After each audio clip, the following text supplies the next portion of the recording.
اعوذ باللہ من الشیطان الرجیم بسم اللہ الرحمن الرحیم یا ایھا الناس اتقوا ربکم، اے لوگوں اپنے رب سے ڈرو، الذی خلقکم من نفس واحدہ، وہ جس نے تمہیں پیدا کیا ایک جان سے، وخلق منها زوجها، پیدا کیا اس سے اس کا جوڑا، وبث منہما رجالا کثیرا ونساء،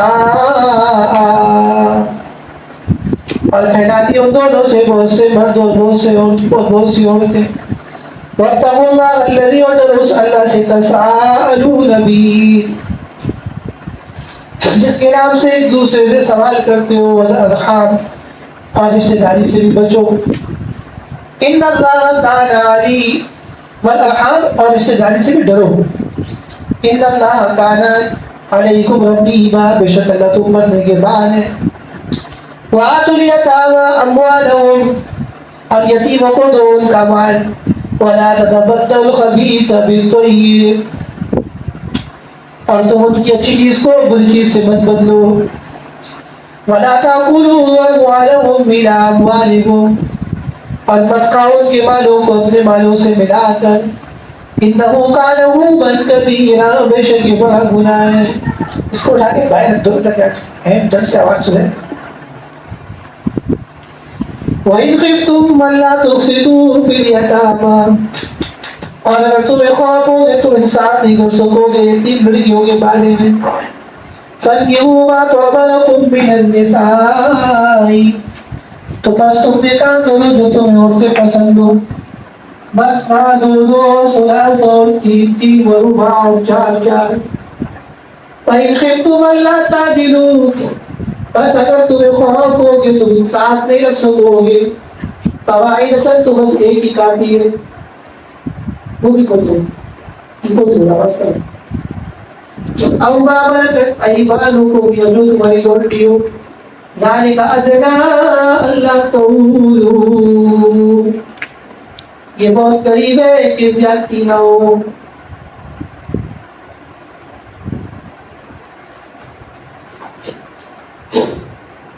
سورۃ النساء مدنی سورت ہے اور 176 آیات پر اور 24 رکوع پر سورت مشتمل ہے۔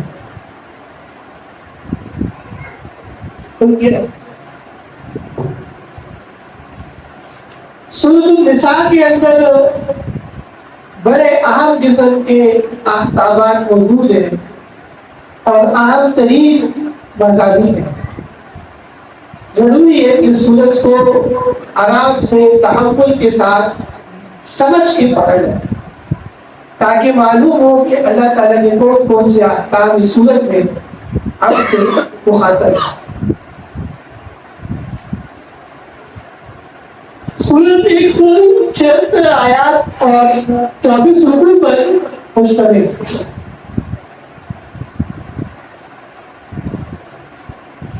ابتدائی صورت میں یتیموں سے متعلق احکام ہے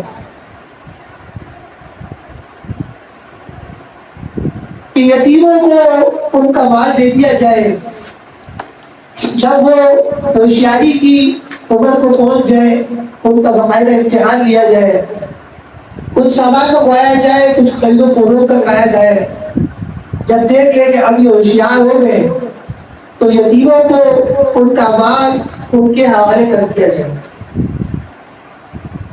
یتیموں کی اچھی چیز کو بری چیز سے نہ بدلیں۔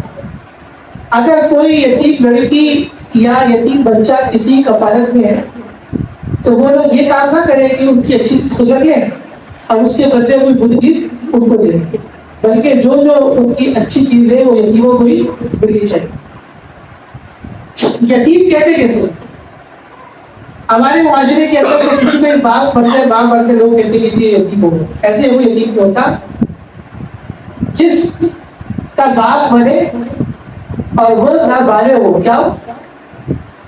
جس کا باپ مرے اور وہ نابالغ ہو تو وہ اولاد یتیم ہے، اور جس اولاد کا باپ مرے اور وہ بالغ ہو تو وہ یتیم نہیں۔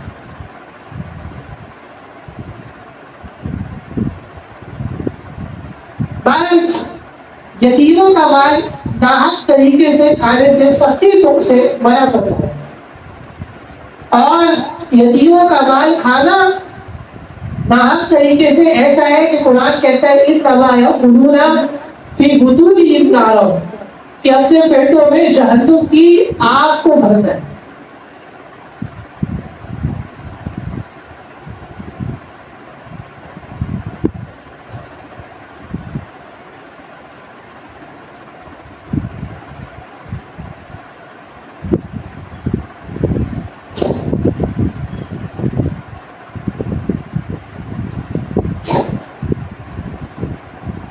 لوگ یہ کام کرتے تھے کہ اگر یتیم لڑکی ان کی کفالت میں ہوتی تھی اور خوبصورت ہوتی تھی اور مالدار، تو اس سے خود نکاح کرتے تھے، اور اس کا جو جائز مہر بنتا ہے کہ اگر اس کی کہیں اور شادی ہو تو وہ نہیں دیتے تھے۔ تو اللہ تبارک و تعالیٰ نے اس سے منع فرمایا کہ اگر شادی کرنی ہے تو پھر اس لڑکی کا جو جائز مہر بنتا ہے وہ اس کو دیا جائے۔ اور اگر مالدار ہوتی تھی تو شادی کرنے کا مقصد یہ ہوتا تھا کہ اس کا سارا مال ہمارے پاس آ جائے، کہیں اور شادی کرے گی تو کہیں اور مال چلا جائے گا، تو مال کس کے پاس ہے؟ ہمارے پاس ہے۔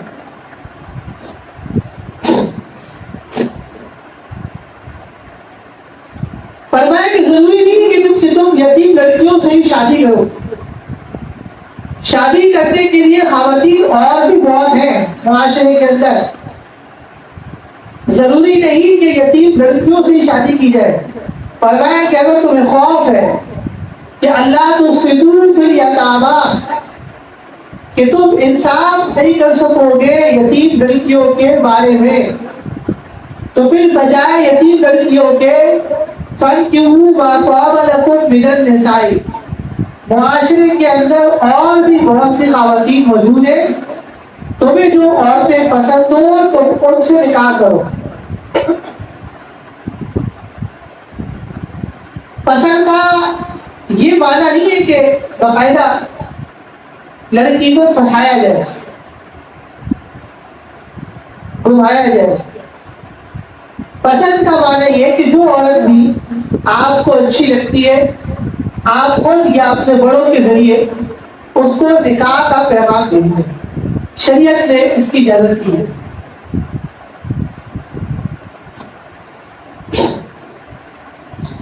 دو تین دن پہلے ایک نام نہاد اسلامی اسکالر ٹی وی پہ بیٹھا ہوا تھا، اور اس سے خاتون نے سوال کیا کہ میں ٹیچر ہوں اور ایک شادی شدہ بچوں والا مجھے پسند آ گیا ہے اسکول کے اندر، اور مجھے اس سے پیار ہو گیا، تو کیا میں اس سے شادی کر سکتی ہوں؟ تو وہ نام نہاد مذہبی اسکالر جو کہ عالم بھی نہیں ہے، اور آج کل رمضان ٹرانسمیشن جو روز بیٹھا ہوتا ہے، وہ کہنے لگا موسٹ ویلکم، کیا موسٹ ویلکم۔ حالانکہ یہ طریقہ کار ٹھیک ہے، وہ خاتون شادی کر سکتی ہے، اس مرد سے شریعت نے اجازت دی ہے، لیکن یہ طریقہ کار صحیح ہے کہ موسٹ ویلکم، کہ آپ ان کو پسائیں کیا اور پسا کر شادی کرے، غلط ہے، گناہ ہے۔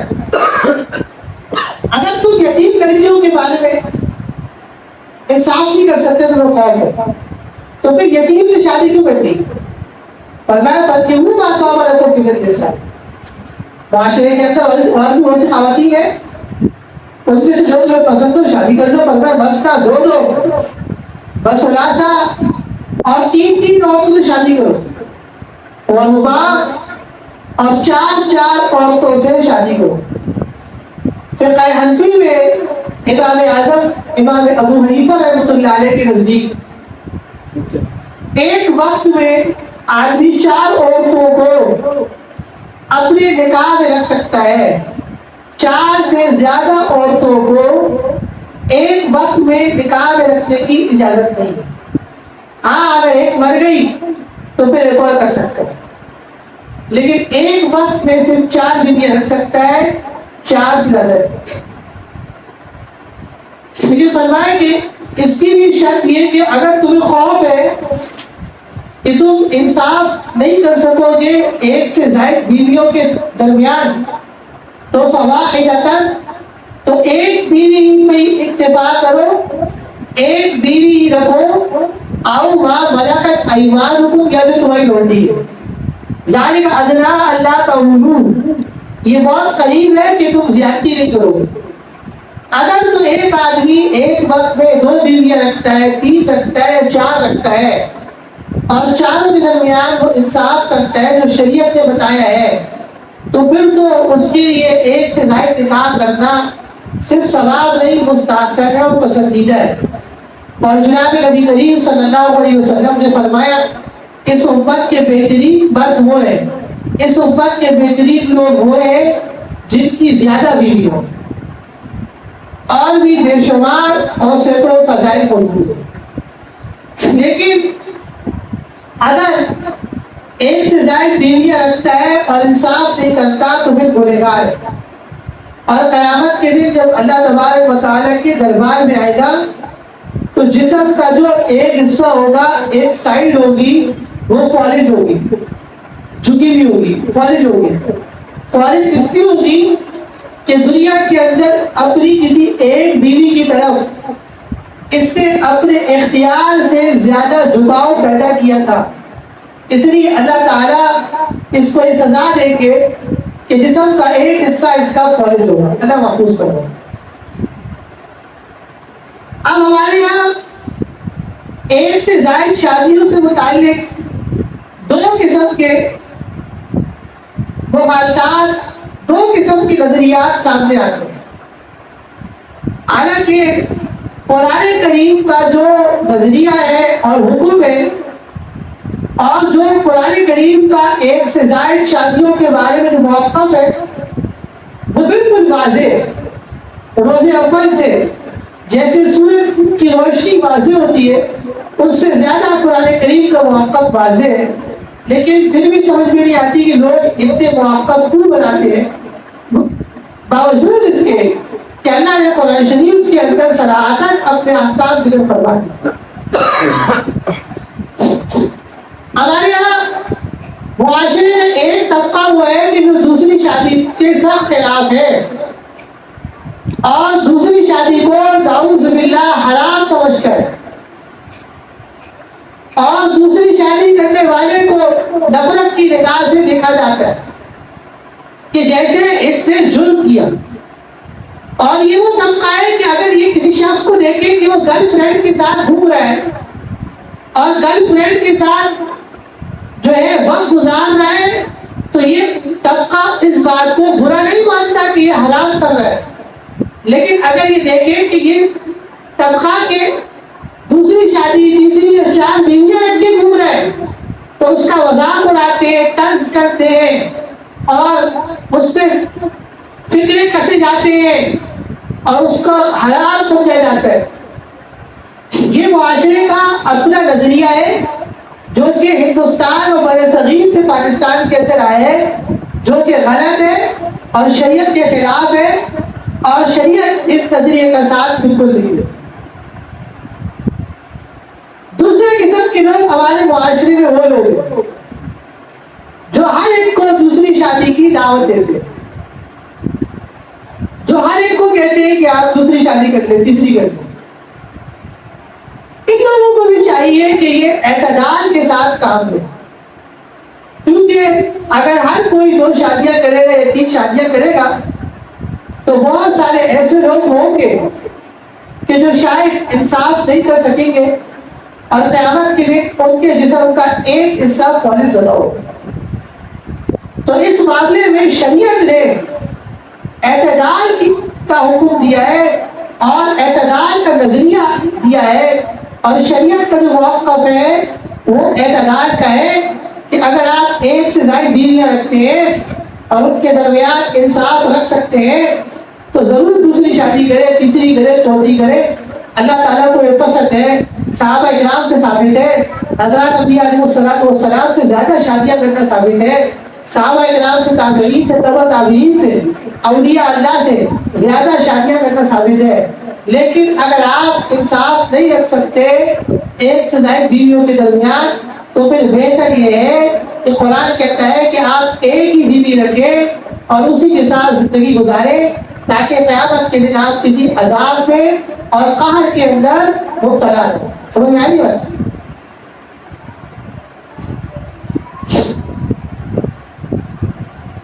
امام اعظم امام ابو حنیفہ رحمۃ اللہ علیہ نے منع فرمایا کہ جب ایک سے زائد بیویاں رکھیں تو ان کو ایک گھر کے اندر مت رکھیں، ورنہ آپس میں لڑائی جھگڑا ہوگا اور درمیان میں خامد پسے گا. یا ہمارے محلے میں ایک آدمی کی 2 بیوی ہے اور وہ دونوں گھر بنوا رہا تھا، وہ خود بیچ پہ کرسی میں بیٹھا ہوا تھا اور میں سیڑھیوں سے آیا تھا، وہ کرسی میں بیٹھ کے دائیں اور بائیں گھر بنوا رہا تھا. میں نے اس کو مذاق سے کہا کہ ایسا نہ ہو کہ دونوں تمہیں مارے، ایک رائٹ سے اور ایک لیفٹ سے، اور آپ کے پاس بھاگنے اور راستہ رہو. سگریٹ پیا تھا، ہنسنے لگا.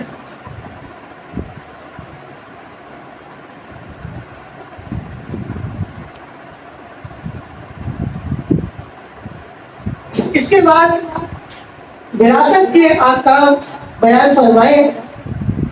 میں پھر ایک بات ذکر کر دوں جو میں اکثر کرتا ہوں کہ وراثت جو ہے وہ مرنے کے بعد ہے، زندگی میں نہیں ہے.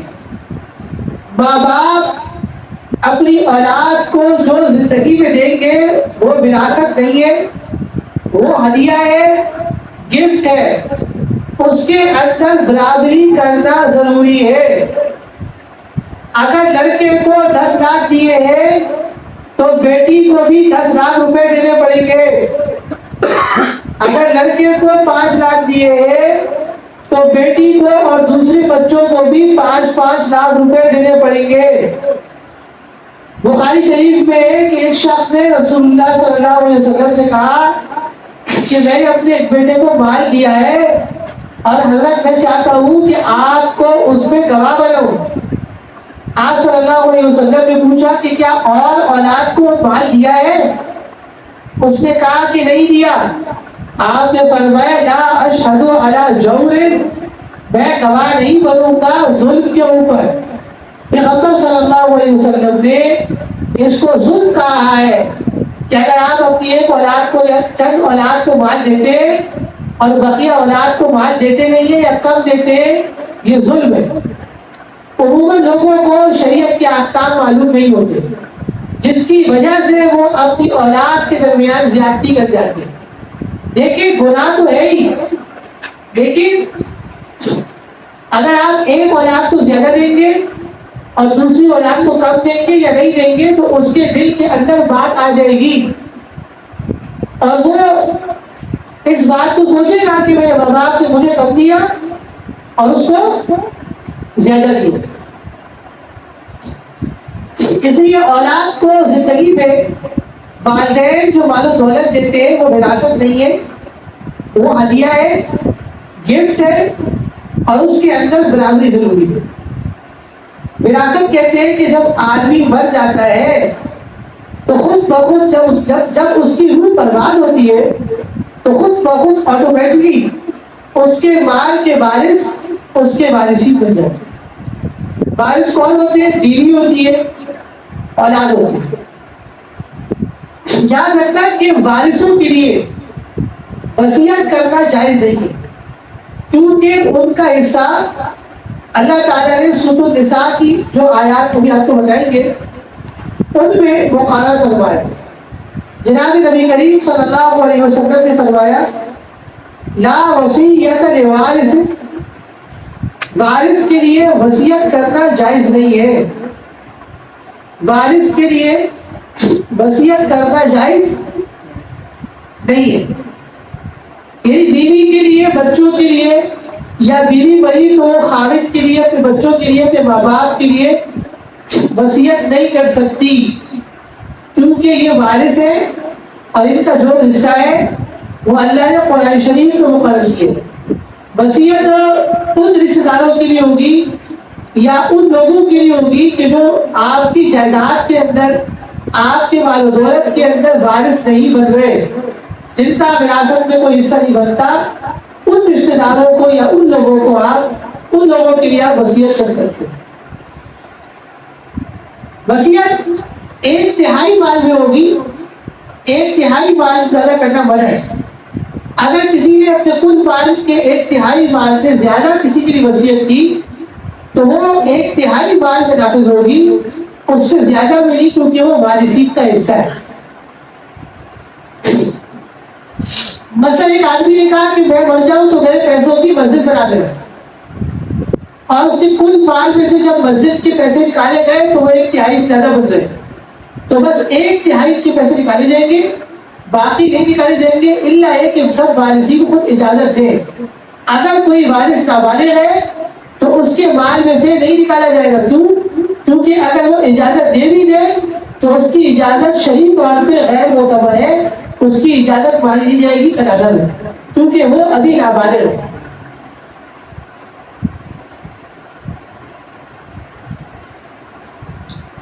جب کوئی آدمی مر جائے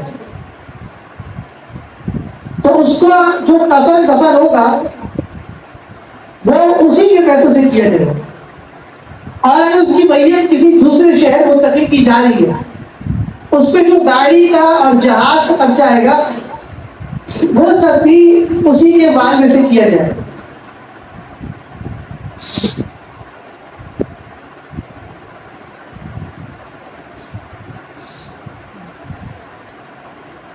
اس کے بعد دیکھیں گے کہ میت کے اوپر قرضہ ہے یا نہیں۔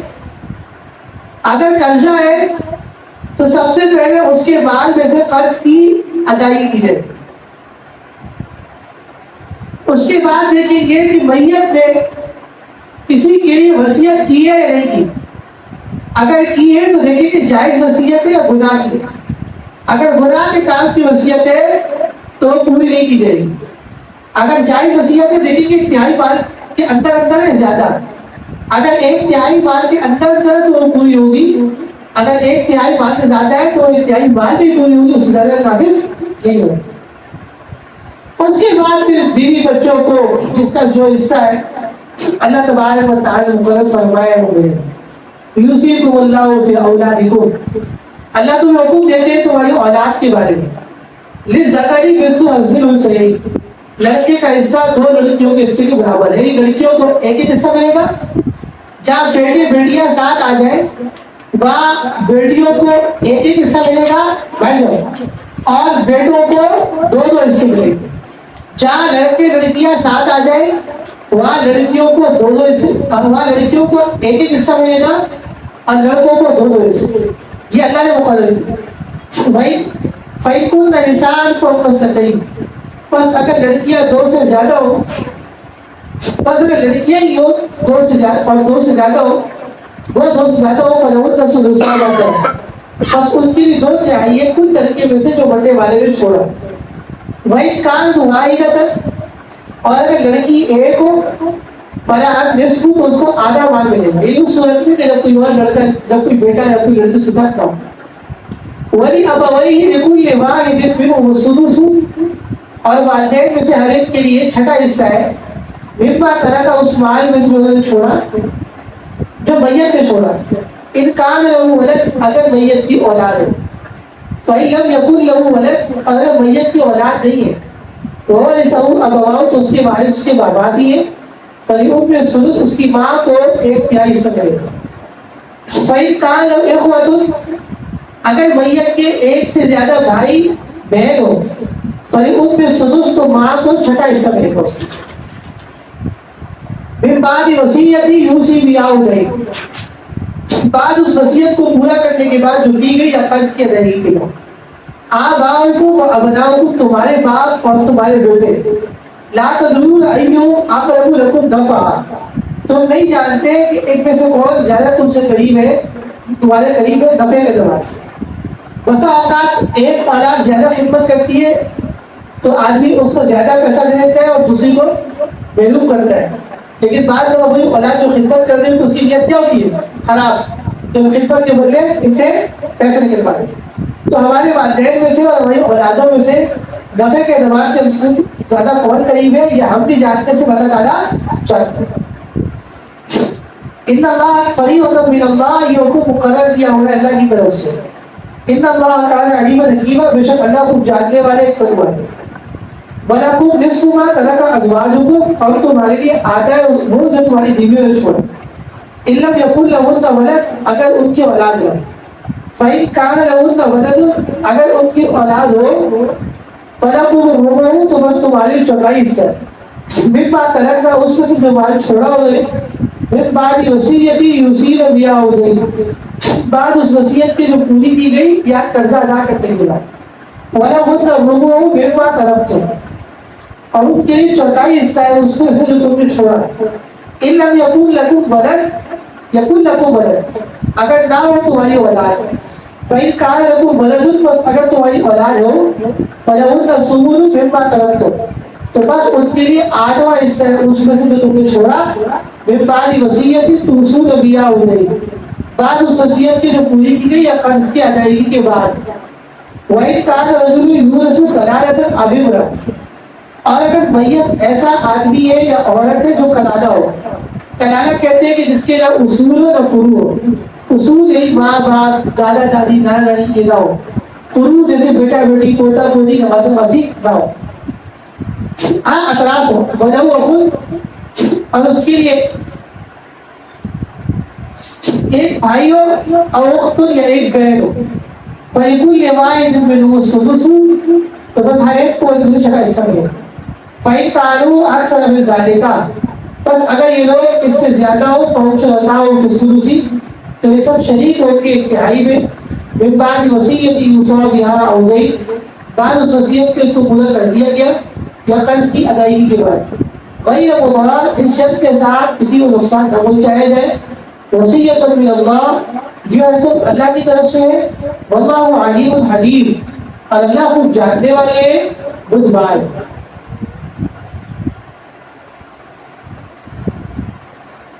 اللہ تعالیٰ خوب جاننے والے، اللہ کو پتہ ہے کون اللہ کے اس حکم کو مانے گا اور کون نہیں مانے گا. تو جو نہیں مانے گا وہ پکڑا جائے گا.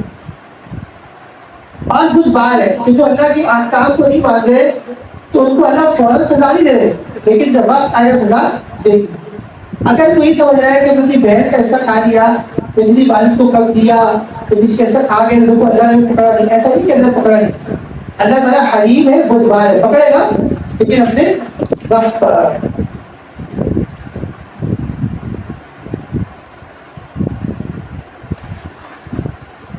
دل کا حدود اللہ، اللہ کی مقرر تعلیم.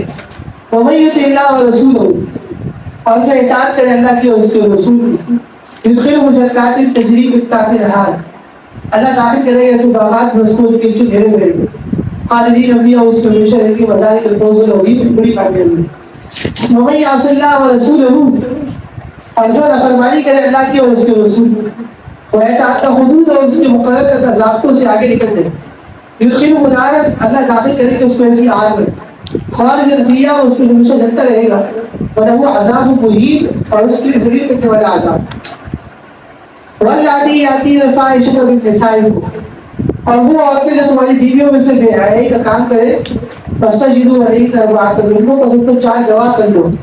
فَإِن شَهِدُوا، پس اگر وہ گواہی دیں کہ اس عورت نے زنا کیا ہے. فَامْسِكُوهُنَّ بِالْبُيُوتِ، تو ان کو گھروں میں روک لو. حَتَّىٰ يَتَوَفَّاهُنَّ الْمَوْتُ، یہاں تک کہ موت ان کا خاتمہ کر دے. أَوْ يَجْعَلَ اللَّهُ لَهُنَّ سَبِيلًا، یا اللہ کوئی اور حکم تبدیل فرما دے. اب یہ منسوخ ہے فَامْسِكُوهُنَّ بِالْبُيُوتِ، کیونکہ اب حکم آ گیا کہ شادی شدہ اگر زنا کرے گا تو برتن بار والی سنسار کریں گے حتیٰ یہودہ، یہاں تک بن جائے بنے لگا. وَاللَّذَانِ يَأْتِيَانِ، اور وہ دو مرد جو بے حیائی کا کام کرے تم میں سے. فَعَزُوهُمَا، ان کو تکلیف دو دونوں کو. فَإِن تَابَا، پس وہ توبہ کر لے وہ اصلاح کرے. فَعَارِضُوهُمَا، ان کو پیچھے چھوڑ دو. إِنَّ اللَّهَ كَانَ تَوَّابًا رَحِیمًا، بے شک اللہ توبہ قبول کرنے والا مہربان. إِنَّمَا التَّوْبَةُ عَلَى اللَّهِ الَّذِينَ يَعْمَلُونَ السُّوءَ بِجَهَالَةٍ، توبہ قبول کرنا تو اللہ کے ذمہ ہے ان لوگوں کے لیے جو کام کرتے برے حماقت سے. ثم يتوبون من قریب، پھر فوراً توبہ کر لیتے. فَأُولَٰئِکَ يَتُوبُ اللَّهُ عَلَيْهِمْ، بس یہی وہ لوگ ہیں کہ اللہ تعالیٰ ان کو توبہ فرماتے ہیں. وَكَانَ اللَّهُ عَلِيمًا حَكِيمًا، اللہ خوب جاننے والے بڑے ہیں. وَلَيْسَ التَّوْبَةُ لِلَّذِينَ يَعْمَلُونَ السَّيِّئَاتِ، اور ایسے لوگوں کی توبہ نہیں ہے جو کام کرتے ہوئے حتیٰ اذا حضر احدهم الموت، یعنی گناہ کرتے ہیں. یہاں تک کہ جب کسی کو سے موت آ جائے فوراً وہ کہتے ہیں کہ تم تو آج اب توبہ کرتا ہو وزن نظیر موجود ان کو فار اور نہ ان لوگوں کی توبہ قبول ہے جو بڑھتے سال میں وہ کافر ہو سن لو خدای کا آتر کا عذاب غریبہ یہی وہ لوگ ہیں کہ وہ تیار کرتے ہیں اتنی تکلیف دے عذاب تب توبہ حالت غرغرہ سے پہلے قبول ہے حالت غرغرہ وہ حالت کہتے ہیں کہ مرنے سے پہلے ہر انسان پر ایک کیفیت تاری ہوتی ہے جس میں وہ دیکھتا ہے کہ فرشتے آ رہے ہیں بہت کا فرشتہ آ رہا ہے اس سے کہتے ہیں حالت غرغرہ اس وقت اگر کوئی آدمی توبہ کر لے تو وہ توبہ قبول نہیں ہے اس سے پہلے وہ توبہ کرے گا تو توبہ کیا ہوگی قبول ہوگی کام سے نہیں پڑھا دوسرا ہے کہ جو آدمی کفر پہ مرے گا قرآن کہتا ہے والذین یذودون الکفار جو کفر پہ مرے گا کافر ہو کے مرے گا اس کی توبہ اللہ قبول نہیں کرتا ہاں جو ایمان پہ مرے گا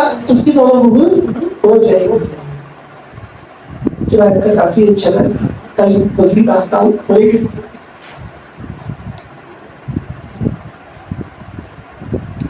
الحمدللہ رب العالمین